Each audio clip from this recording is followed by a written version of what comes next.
So hello everyone, myself Prajwal Fulmali and my roll number is 2401425 and my section is section F.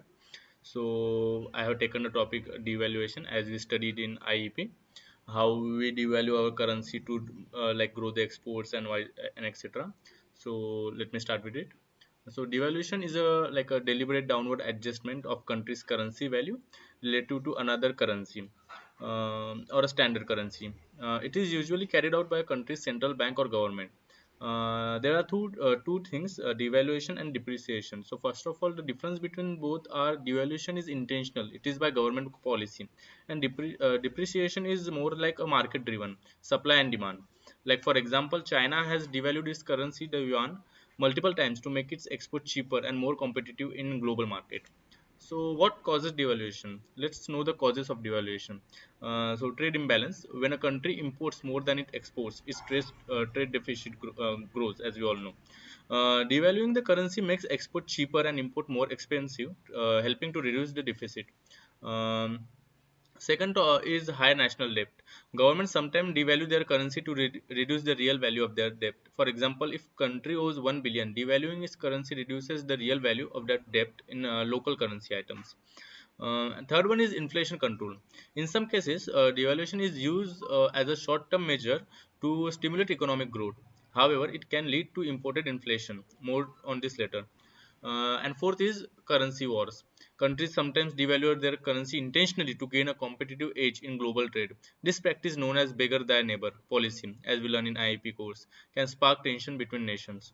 Let's know the effect of devaluation. There are both positive and negative effects to it. Let's know about the positive effect first. The first positive effect is it boosts exports. Cheaper exports make goods more attractive to foreign buyers, boosting demand. This can stimulate manufacturing and create jobs.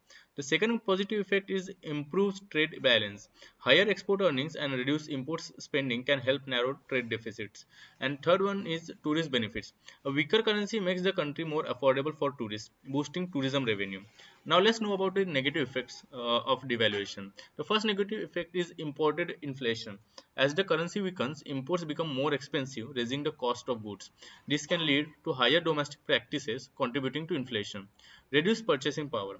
It is the second negative effect in which citizens' purchasing power declines as imported good and foreign travel becomes costlier. And third negative effect is capital flight. Devaluation can lead to a loss of confidence in the currency, prompting investor to move the money abroad. This can destabilize the economy. Now let's know the real world example of devaluation. The first one is Argentina. The peso, the Argentina currency, was devalued several times due to high inflation and a growing trade deficit. This led to soaring inflation and reduced citizens' purchasing power. The second example we can say about Venezuela. The government devalued by the bolivar by 95% to address hyperinflation. However, it worsened the economic crisis, leading to further currency collapse. And the last real world example is about China, as you all know. China devalued the yuan to boost exports, making Chinese goods cheaper in global market. This move triggered a ripple effect impacting global and financial market. So if I want to conclude this topic, devaluation can be a powerful tool for boosting exports and reducing trade deficits, but it carries significant risk.